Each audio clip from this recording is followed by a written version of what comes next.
racing wasn't in the cards for me. I never wanted to be a race car driver, win an F1 championship, or even go to a go-kart race. But however you want to slice it and dice it in this life, you cannot escape your destiny.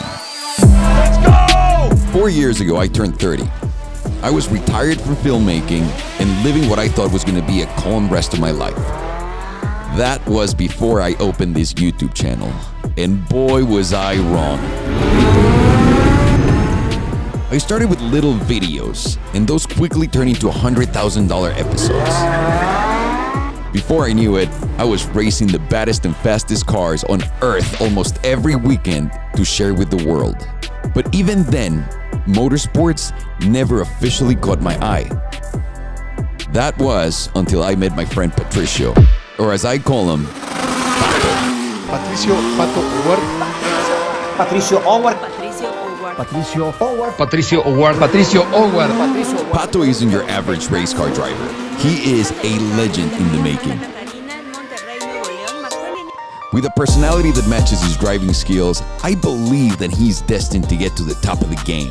Patricio started racing when he was only 6 years old, not because he had a dream to become an F1 driver, but because he wanted to have fun. And like I said, we just cannot escape our destiny.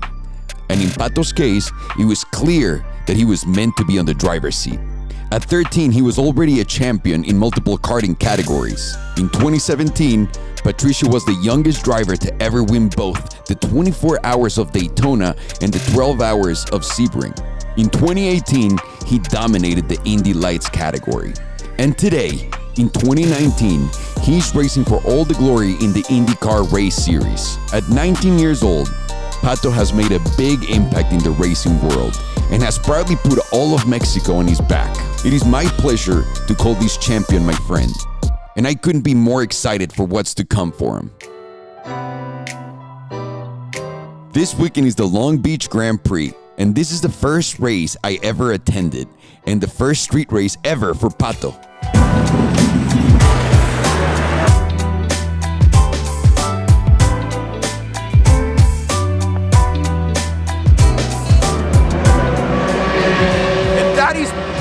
The whole area is Pato's Paddock, which is huge, and you'd understand why racing is so expensive, because you require so many people to do this with.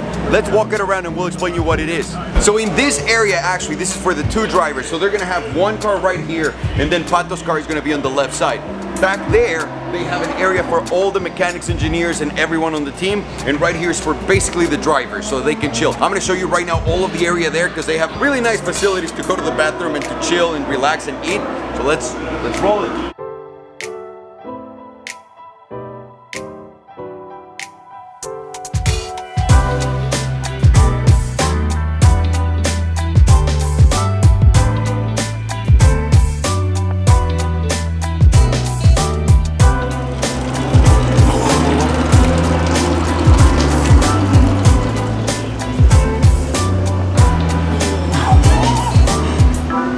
Crazy it is that they're looking at the weather, you're looking at the cars, lap times, and also all of the laps right here. Where's Pato?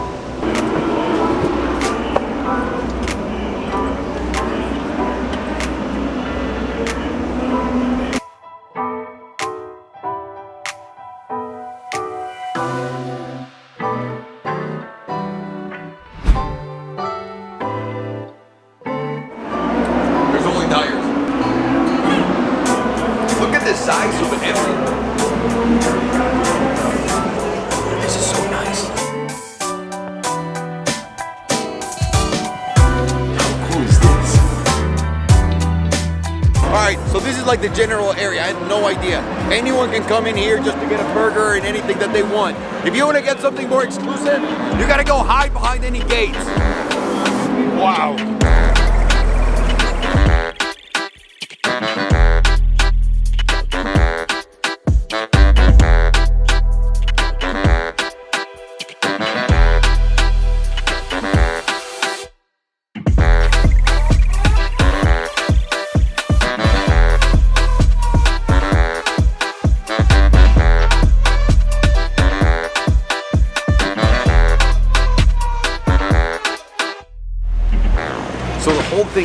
when the cars are about to be pulled from the grid, they bring the cars in different parts, which I had no idea. That's the wing, and that's the front splitter. Crazy, no? Oh, they're being dragged. Wow, so no, the other two sets, the wing and the front diffuser, are like a replacement for them. I had no idea, they're backups.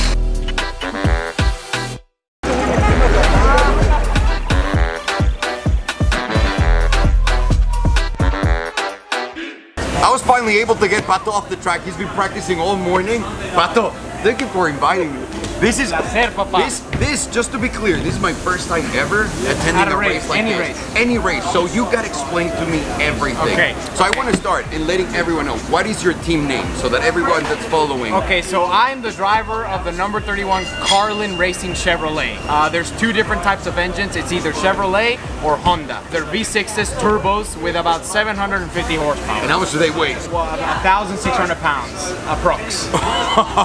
so it's like a one-to-one almost. Yeah. Weight, power. Yeah, it's a lot, and we have carbon ceramic brakes, so I'm sure they know what they are. You better, guys, at this point, because I don't. So the stopping power of the car is crazy. Like all those wings that we have, you have to think of it of like a plane, but upside down. So they have wings to go up, but we have keep you down. We have wings that the faster we go, we get sucked to the ground. So it's not really how fast we can go in a straightaway, it's like how fast we can corner. Of course. Yeah. Of course. So like that's what the wings do. Okay. And to use the wings, for example, in braking points, you can go from like 190 miles an hour to like 50 and 100 feet, 150 feet.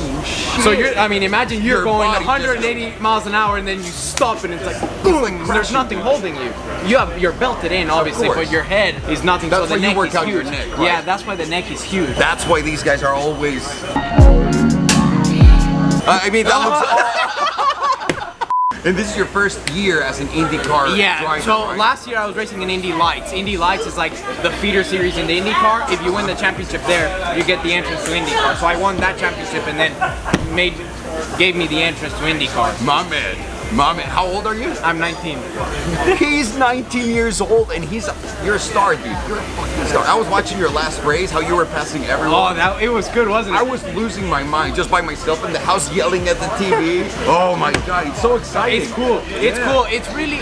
It's hard to get it on TV, but when you're in person, I feel like today you could get a difference of feeling. It's like, really? Like damn, right? I mean, just the noise, the vibrations, everything is just crazy. It's so real here. I don't know how to explain. Like, it really brings you to today. When you're here live, you're here, period. Yeah. There's nothing else. I feel like when people first experience it, it's like a totally different world. Yes. Isn't it? Yes. Yeah. And what's the goal for you? What do you want to do? Like, at the end of this, like, when you're done here, do you want to be done with Indy and move to Formula One? What is the next step So for you? the top two categories in the world is Formula One and IndyCar. Yes. So a lot of the times drivers move from Formula One to IndyCar, IndyCar to Formula One. Right now, IndyCar has the biggest race in the world, which is the Indy 500 in May. So I want to win that before I do anything else, right? So I want to be able to win that, and then maybe explore options if there's some good offers on that table for Formula One or there better be. Like that. There better be. There better be. The other question I have, interrupting you completely. What is like to put this whole thing together? It's crazy. I think of it like a circus. Yeah. So like it's basically a circus that goes from city. I mean, everybody gets here on Wednesday or Thursday. The load in, they build all this, they get the cars ready. Fridays practices, Saturdays qualifying, Sundays race, and then pack up, go to the next place. So you basically go from city to city to city to really just come entertain people. Obviously because we love it, but you're basically entertaining. Of course, that's what you're doing for everyone. I mean, it's like those are props and we're the clowns. So today, right now, you're just winning your first practice lap. Yeah. This is your first time driving in Long Beach, which is outside. How is that? It's tight, man. Oh my God.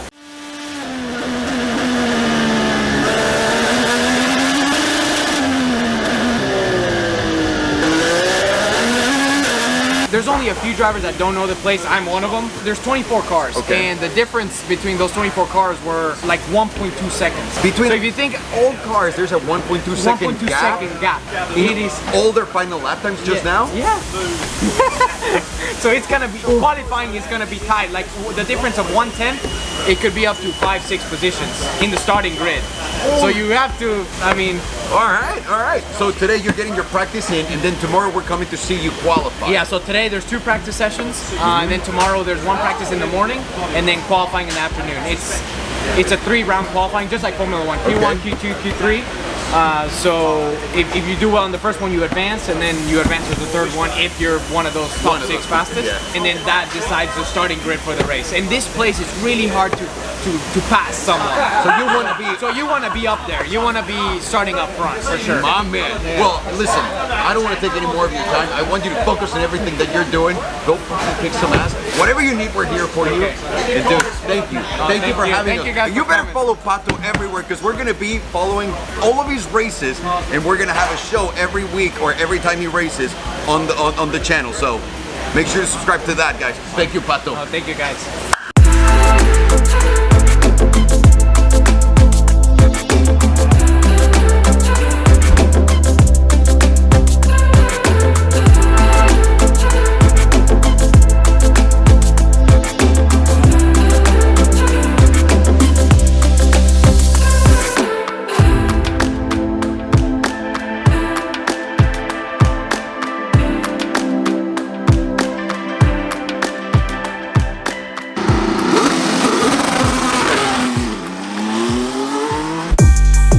Day 2. I had such a blast on day 1 that I wanted to bring out the rest of the boys to experience qualifiers and, of course, to meet Pato. All right, and now is the moment of truth. We're heading right now to Pato's camp because it's qualifying time. Yesterday, Pato's time put him in 5th place of all between everyone. This morning's practice, he ranked 8th, which was awesome. And right now he's qualifying. How does qualifying work? It's actually kind of complicated, but I'm gonna go with a simple explanation that I just got. They basically put you in 3 groups. The first group, the fastest guys qualify to the second group, and the fastest guys out of those qualify to the third group, called the Fast 6. We're hoping that Pato makes it into that one. But right now, my nerves are pretty high. Let's go, Pato, let's go.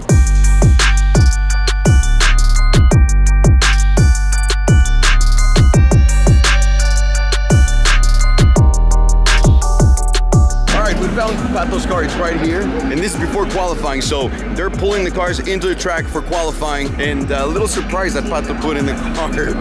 How fucking awesome is that? Man, I'm so pumped.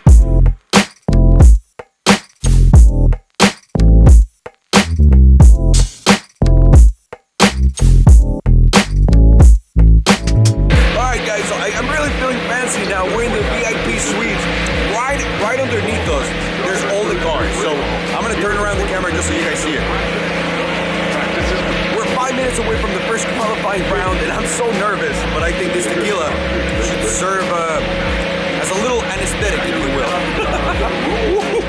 Let's go!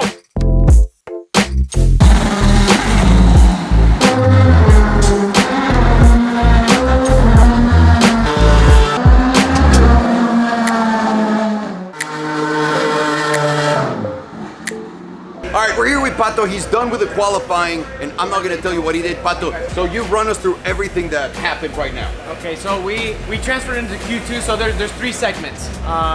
This is properly explained now because I gave you guys a really shitty in the first segment, there's 2 groups. Since it's a street course, you can't have 24 cars in the same session because it's impossible to get a lap in. So it's 12 and 12. The best 6 of those 2 groups pass onto the Firestone Fast 12. So we transferred, and when we transferred to the round 2, it's I think 10 minutes long, and the third segment is the Firestone Fast 6. So from those Fast 12, 6 transferred to the third round to compete for pole. This decides the starting grid for the race tomorrow. Yeah. And we are really close to transfer to the third round, but unfortunately for some reason the red tires are the alternate. So those are the quickest tires. They usually come in the first lap we're out. So that means he's going to set up the fastest lap time there. He's going to get red tires on his car, and he's going to go as fast as possible. And you only have 1 lap to do it. Because those have extra grip. They have soft compound. That's what makes it happen. Yeah, so like for some reason we struggled to get him in the first lap, and we were rolling in the second lap. When we were about to finish the lap, someone in front of us went straight into the wall, and the red flag came out, so we couldn't close out the lap to be able to transfer to the next one. So we got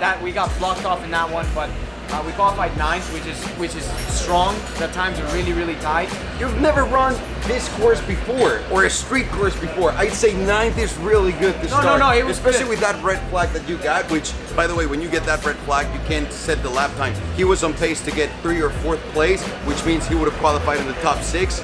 But hey, shit happens. It's all right. No, everything is super tight. So I feel like tomorrow is anyone's race. I mean, the top 15 cars I think are within like 5/10 of each other, which is It's absurd. unreal. It's a blink of an eye. Yeah. It's a blink of an eye how the separation between all of them is. So it's up to you, my friend. So the strategy tomorrow is going to be just grabbing the biggest balls on earth, right? Because it's hard to pass in this circuit. It is hard. It's important to start up front. So it's good that we're within the first top 10. Yeah, of course. Yeah. So we're looking good for tomorrow. The pace is there. So. We'll be here tomorrow to see you win. Let's get it. Yeah, let's get it. Thank you so much for having me. Oh, thank you guys for coming. This has been so much fun. Yeah, good. Now let's get it. All about it. Day 3, no more room for error. This is all or nothing. 1 race, 85 laps, 24 race car drivers, and only 3 pole positions. First come, first serve.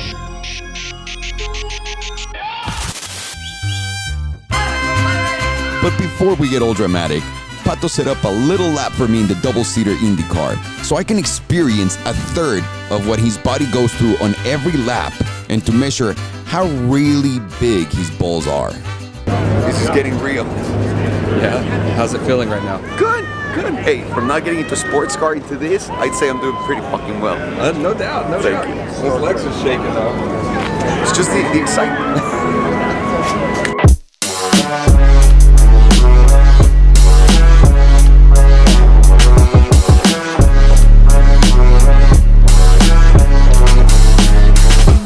I feel like you're more nervous of me than I am of myself.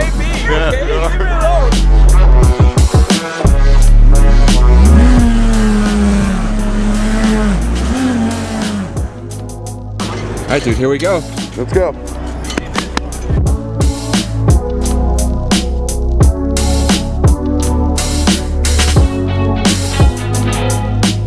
How do you think he's gonna come out?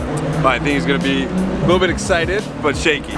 I think he's going to think it's wild. I think he's going to want to try to go again. He's going to cry, man. I don't think he's going to hold up, to be honest. I think he's gonna be so hyped. I think this is gonna rejuvenate this man.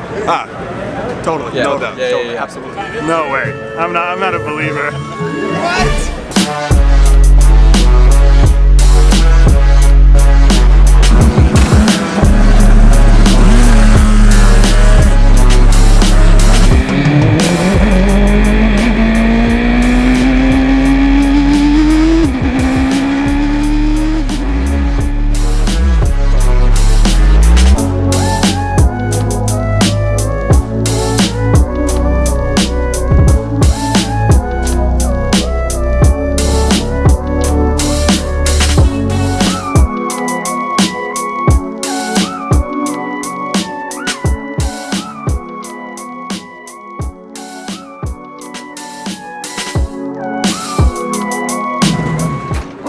Thank you so much, Kyle.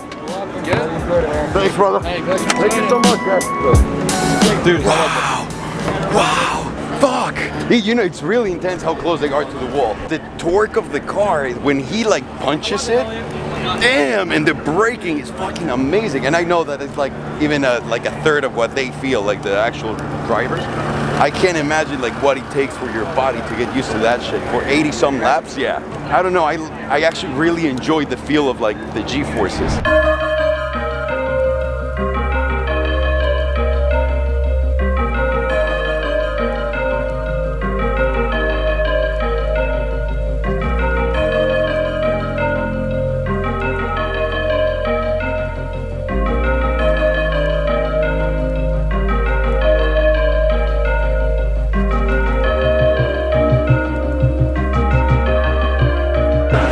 ¡Ese Pato!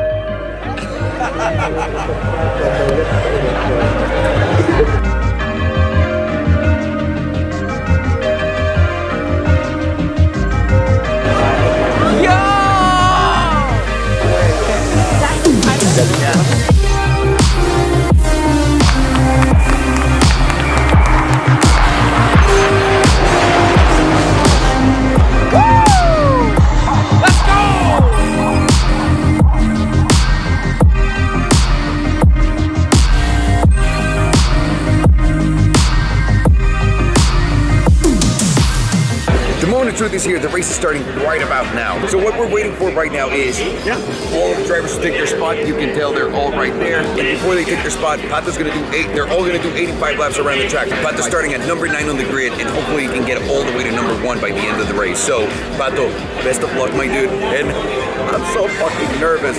I think I need this. Calm the nerves.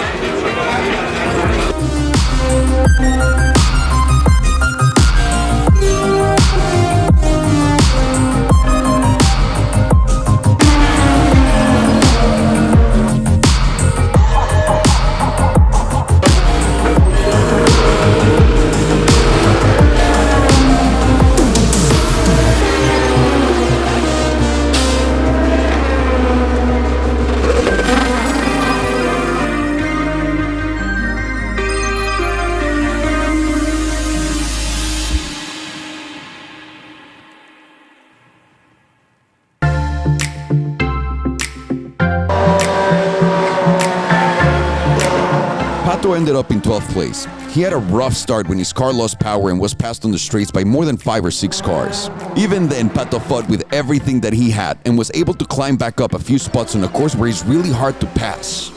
It wasn't the result that any of us were expecting, but Pato taught me something today. Sometimes things are out of your control, and even in the most frustrating of all cases, leave everything you got on the table, never give up, and move on to what's next. At 19 years old, this would have crushed my spirits, but for Pato, he's on to the next race and to the next podium.